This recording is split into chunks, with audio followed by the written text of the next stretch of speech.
అన్యాయం జరిగిన వాళ్ళకి పక్షాన ఉండాల్సిన అవసరం మనకు ఉంది కాబట్టి అధ్యక్ష, వాళ్ళందరి మీద కూడా మరలా విచారణ జరిపించి న్యాయం చేయమని చెప్పి ఈ సభ ద్వారా కోరుకుంటాను అధ్యక్ష. ధన్యవాదాలు అధ్యక్ష. గౌరవనీయులు ముఖ్యమంత్రి గారు క్రిమినాలజీ మీద రీసెర్చ్ చేసిన ప్రొఫెసర్ లాగా చాలా చక్కటి ఎక్స్ప్లెనేషన్ ఇచ్చారు. మాట్లాడటానికి పెద్దగా లేకపోయినా నా ఘోష ఒక్క నిమిషం చెప్పుకుంటాను, తర్వాత జనరల్గా ఇంకొక నిమిషం బెల్ కొట్టద్దు. ఏమిటంటే అంతా కూడా చూశారు మే 14, 2021 రాత్రి ఏం జరిగిందో. హాస్పిటల్ రిపోర్ట్స్ కూడా చాలా స్పష్టంగా ఉన్నాయి. సాక్షాత్తు ముఖ్యమంత్రి గారు కూడా ఎన్నోసార్లు, ఎందుకంటే ఆయన రిపోర్ట్స్ అన్నీ కూడా వారికి నేను పంపించడం జరిగింది ఎప్పుడో.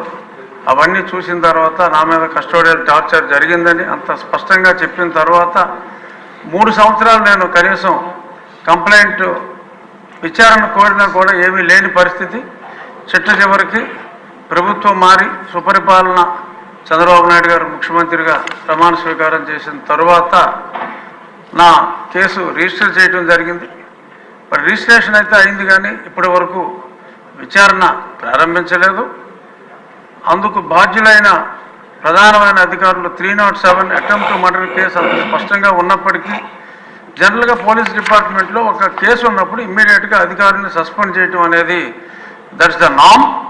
ఇక్కడ ఇంకా అది జరగలేదు. సో కొంచెం అటువంటి అధికారుల్ని డీజీ స్థాయి అయినప్పటికీ కూడా శిక్షిస్తే పోలీసుల్లో కూడా ఇటువంటి వెధవ పనులు చేయకూడదని ఒక క్రమశిక్షణ అనేది వస్తుంది. త్వరితగతిన నా కేసు విచారించాలి అని చెప్పి గౌరవనీయులైన ముఖ్యమంత్రి వర్యులు, డీజీపీ కూడా ఇక్కడే ఉన్నారు, వాళ్ళకు కూడా తెలియజేస్తున్నా, మీ ద్వారా తెలియజేస్తున్నా. ఇక ఉద్యోగస్తుల్ని టీచర్ల మీద కేసుల గురించి ముఖ్యమంత్రి గారు సభాముఖంగా ఆ కేసులు త్వరలో ఎత్తివేస్తామని చెప్పారు. అందుకు నా ధన్యవాదాలు. అలాగే తెలుగుదేశం పార్టీ నాయకులే కాకుండా ఇక్కడ ఉన్న వాళ్ళు 90% కాకుండా తెలుగుదేశం కార్యకర్తలు కాకుండా తెలుగుదేశం పార్టీని వ్యక్తిగతంగా చంద్రబాబు నాయుడు గారిని అభిమానించే ఎంతోమందిని కూడా కొన్ని వేల మంది మీద కేసులు పెట్టడం జరిగింది. ఆ హెరాస్మెంట్ అనేది చాలా దారుణంగా ఉంది. వాళ్ళు పోలీస్ స్టేషన్ చుట్టూ ఏదన్నా ఛార్జ్షీట్ అయితే కోర్టుల చుట్టూ తిరగలేని పరిస్థితుల్లో ఉన్నారు.